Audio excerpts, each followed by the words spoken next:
Question 9. Chris can paint 1/6 of a fence per hour.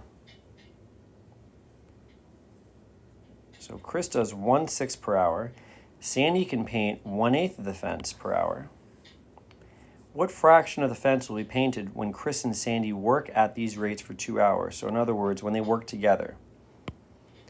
So let's just think of the per hour part. Let's just say this block represents how much can be done in 1 hour.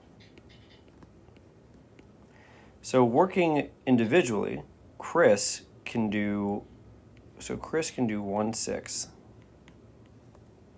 In that 1 hour block, Chris can do 1/6. In this 1 hour block, Sandy can do 1/8.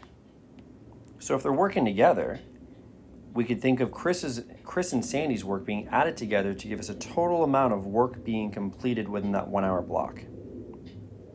So we're going to add those fractions together. So we're going to add 1/6 and 1/8, and that would tell us how much work is being done in 1 hour. So if you recall, to add fractions, we need to get the same denominator. So we can make 6 and 8 into 24 to get a common denominator. So to do that, I must multiply the first fraction on the top and bottom by 4,